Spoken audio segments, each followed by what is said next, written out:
Yesterday, the 8th of March, was International Women's Day 2026 with the theme Give to Gain. And perhaps for a sister out there, it was nothing to celebrate. And also, perhaps a good reason, I dare say, you might currently be experiencing a feeling of emptiness in your life that you can't quite explain, even if you wanted to. And just felt, well, that's for them. Successful women, the career women, the ceiling breakers, business moguls, to mention a few. Women who you believe have been well equipped to give to gain and not you. Well, my dear sister, I've come to disrupt that pity party, but first, I want you to know that you, yes, you, sister, you matter. My name is Onene Scott Ananaba, and I am committed to inspiring change in women through personal growth, through my platform, The Woman Called You. So back to what I was saying, my dear sister. You see, no matter how small you think you are, you matter. No matter how you feel you are constantly overlooked or ignored by people that matter, my dear, you matter. No matter what you are doing presently, or perhaps what you've done in the past that you feel makes you unworthy, my dear sister, you matter.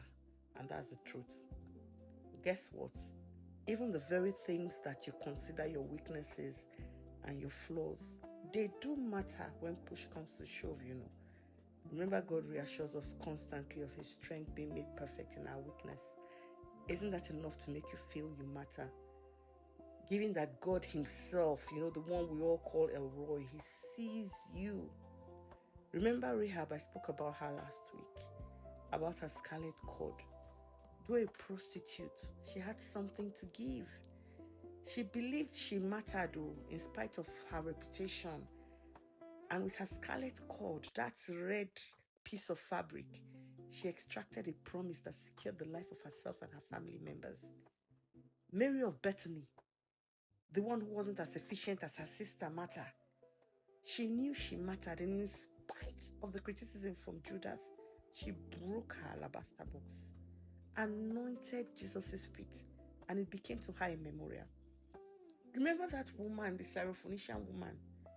She didn't care. She was called a dog. She didn't matter. She was called a dog. But she knew what was important.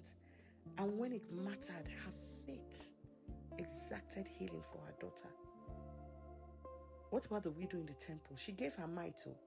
In spite of all those great philanthropists that were in the temple, Jesus signaled her out. My dear sister, it doesn't matter what you have to deal with on a daily basis. I don't know if perhaps you think there is no hope for you where many others seem to have hope.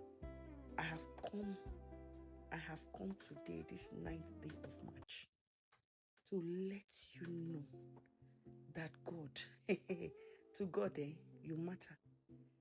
Just as everybody matters, because after all, Jesus was given for everybody. The Bible says, for God so loved the world. He didn't single out anybody. So why would you feel you do not matter? I've come to let you know that you have so much to give because of what God says about you. He says you are fearfully and wonderfully made. He calls you a treasure made for His pleasure. And don't forget that assurance of His good thoughts towards you and towards everybody and towards you especially. So rather than throw a pity party, that pity party that I've come to disrupt today, because you have nothing to give in order to gain, just return to the basics. Give kindness. Give your smile. Give your time. Give your shoulder.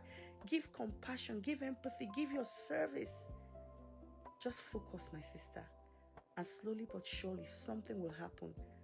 You see, from just simply being and giving out of what you may see as your lack, you begin to bloom, and purpose is birthed as you begin to discover unique things about yourself to become a better version of the woman called you. God bless you.